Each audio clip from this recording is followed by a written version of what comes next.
The voice of Anne will now be read by an actress.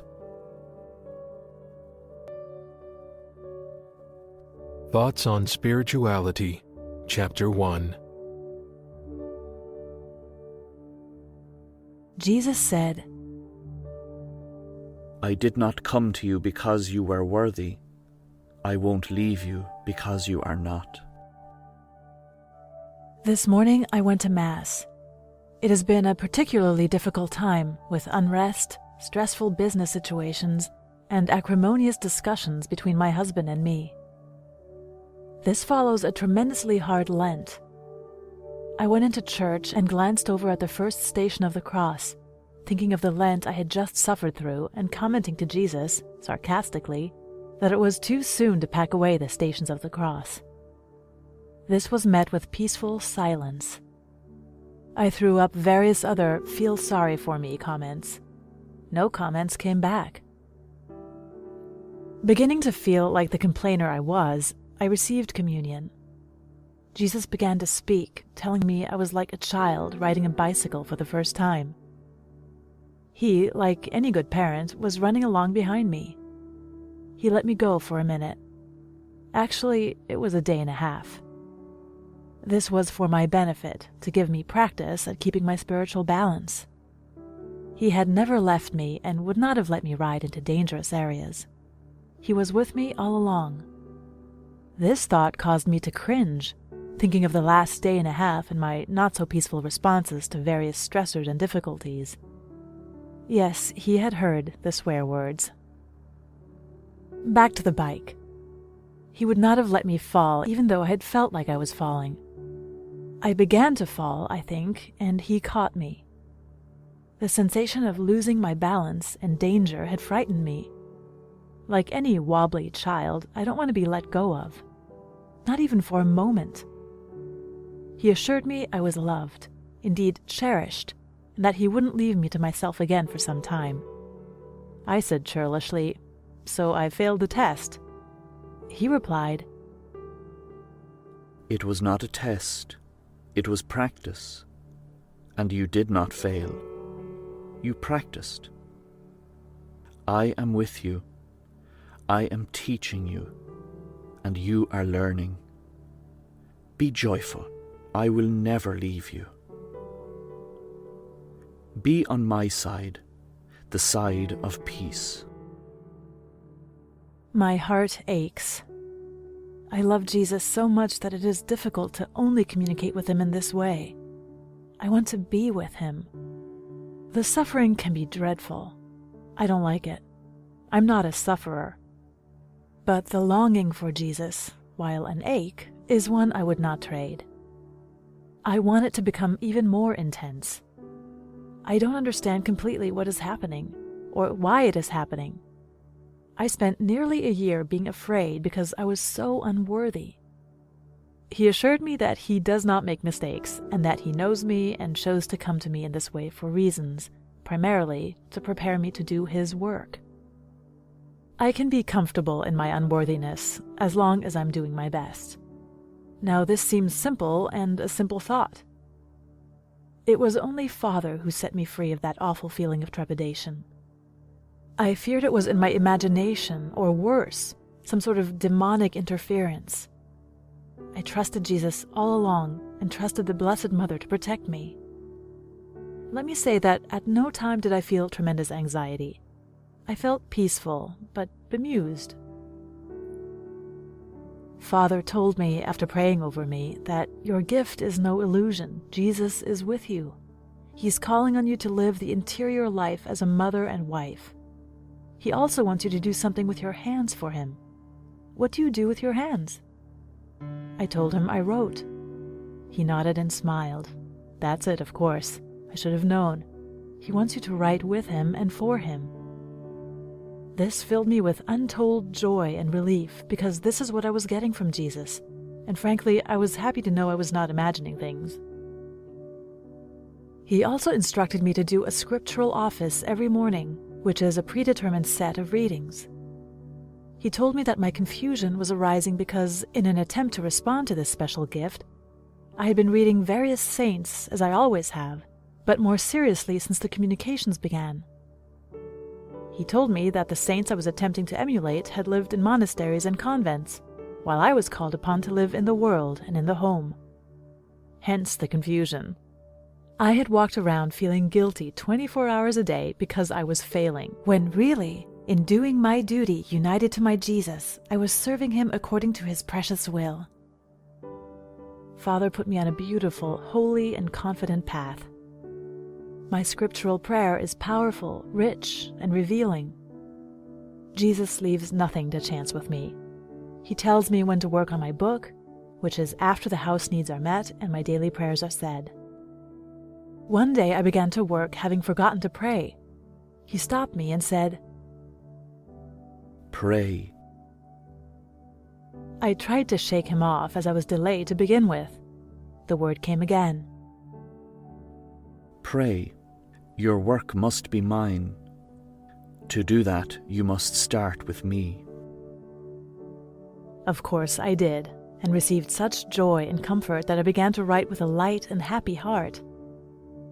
He instructs me in this way, often telling me when to be quiet or when not to make a call. I wish he would tell me when to stop swearing, but I suppose it's such a given he puts his fingers in his ears and tries not to roll his eyes. I felt his exasperation this morning when I said, "So I failed." If he wasn't Jesus, he would have rolled his eyes. But his patience is boundless.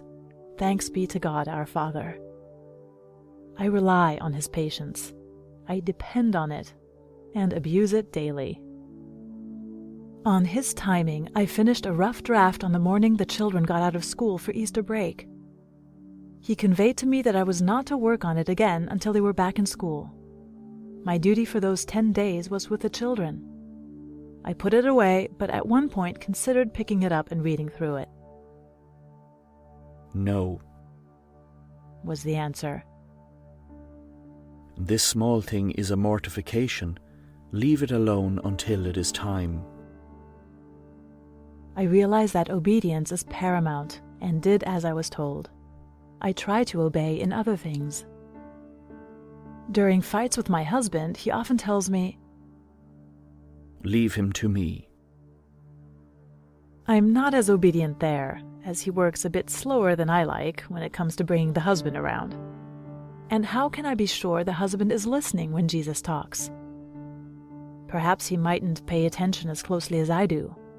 Therefore, I tell the husband what I think God wants him to know, loudly, in case he's not listening. This does not please God, and I have to work on it. God does not want me to smoke again. My love affair with cigarettes ended 7 years ago, but I still pick them up the odd time. During my last put them down and walk away decision, I prayed in front of the tabernacle. Jesus said, Would you blow smoke into this tabernacle? I am with you, inside you. You carry me with you. Do not smoke. This was not an ambivalent message, and I didn't smoke after that, although I think about it every day. Jesus often wants me to get out of his way so he can work with someone, perhaps someone I'm speaking to. I understand at times this is happening and try to quiet my soul so he can use me to speak to a person who might be struggling. I love riding with Christ. It just happens and flows. It's flowing now, and I don't feel the work of it. I love Jesus, and during the most difficult times of Lent, feel a nearly physical sense of realigning my will to his, despite the most horrid spiritual afflictions and angst. There is nothing else for me anymore. The world holds little solace. Often there is no comfort to be found anymore on this earth. No person can console me. Nothing. No food, no comfort. I am alone in a crowd, even of like-minded souls. It's dreadful to experience, but the fruit is a spiritual leading with your chin kind of feeling, or stepping out into the darkness with faith. It does toughen you, and I can see that now. I hate it, make no mistake. The people around me must benefit, though, from this proximity of mine to Christ. I'm afraid that through the suffering I will be unable to complete my duties at times. But no, he gives me that. He sees to the details in the most remarkable of ways. I cannot fault him, and as I say, there's nothing else but him. I rely on him for everything. One more thought for today. Sister has often told me I should record some of the thoughts or experiences. Sister lives in community nearby and is a dear friend and advisor to me. Writing, which I see as work, comes easily, but there was a small part of me that thought, oh, so now you want me to do this in addition to everything else? How does he stand me? So in the spirit of wanting a personal invitation, I refused to write.